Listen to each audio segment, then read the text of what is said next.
আপনারা দেখুন যুগবীক্ষণ, যুগের সাথে মানুষের পাশে সর্বদা এগিয়ে। বড় নির্দেশিকা স্কুলগুলিকে প্রার্থনায় বাধ্যতামূলক বন্দে মাতরম। পশু হত্যায় কড়া নিষেধাজ্ঞা রাজ্যের। এক ছবিতেই হয়ে যাবে কাজ। আবর্জনা নিয়ে পদক্ষেপ পুরমন্ত্রী অগ্নিমিত্রার। উচ্চ মাধ্যমিকে মেয়েদের মধ্যে প্রথম মেঘা। আপনারা দেখছেন যুগবীক্ষণ খাস খবর। আসছি বিস্তারিত খবরে। এবার জনগণ মনোধের পাশাপাশি স্কুলে প্রার্থনার সময় বন্দে মাতরম গাইতে হবে বলে রাজ্যের সব সরকারি স্কুলের নির্দেশিকা পাঠিয়েছে স্কুল শিক্ষা দপ্তর। সমস্ত স্কুলে এই নতুন নির্দেশিকা কার্যকরী করার কথা বলা হয়েছে। অতএব এবার থেকে প্রার্থনা সঙ্গীতের পাশাপাশি অবশ্যই গাইতে হবে বন্দে মাতরম।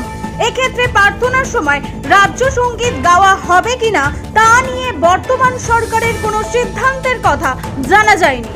পশ্চিমবঙ্গ পশু হত্যা নিয়ন্ত্রণ আইন 1950 কার্যকর করতে নতুন করে কড়া নিষেধাজ্ঞা জারি করল রাজ্য সরকার।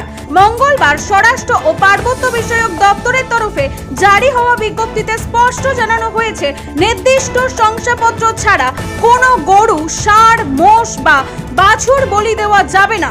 এক্ষেত্রে নবান্ন থেকে প্রকাশিত নির্দেশিকায় বলা হয়েছে, শুধুমাত্র পৌরসভার চেয়ারম্যান বা পঞ্চায়েত সমিতির সভাপতি এবং সরকারি পশু চিকিৎসক যৌথভাবে লিখিত সম্মতি দিলে তবেই সংশ্লিষ্ট পশুকে বলির উপযুক্ত বলে শংসাপত্র দেওয়া যেতে পারে। এক্ষেত্রে শংসাপত্র পাওয়া পশুকে শুধুমাত্র পৌর কসাইখানা বা প্রশাসন অনুমোদিত নির্দিষ্ট কসাইখানাতেই বলি দেওয়া যাবে। কোনোভাবে প্রকাশ্য স্থানে পশু বলি দেওয়া যাবে না। আইন না মানলে 6 মাস পর্যন্ত কারাদণ্ড এবং 1000 টাকা পর্যন্ত জরিমানা বা উভয় দণ্ডই হতে পারে। আজ বৃহস্পতিবার প্রকাশিত হলো উচ্চ মাধ্যমিক 2026-এর ফলাফল। এবছর উচ্চ মাধ্যমিকে 496 নম্বর নিয়ে প্রথম স্থান অধিকার করেছে রামকৃষ্ণ মিশন নরেন্দ্রপুরের ছাত্র বরানগরের বাসিন্দা আদ্রিত পাল। অপরদিকে প্রাপ্ত নম্বরের নিরিখে উচ্চ মাধ্যমিকে মেয়েদের মধ্যে প্রথম স্থানে রয়েছেন মেঘা মজুমদার। মেঘার প্রাপ্ত নম্বর 492।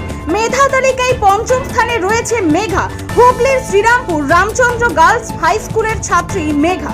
এদিন ফলাফল প্রকাশের পর রাজ্যের মুখ্যমন্ত্রী শুভেন্দু অধিকারী শুভেচ্ছা জানিয়েছেন মেঘাকে।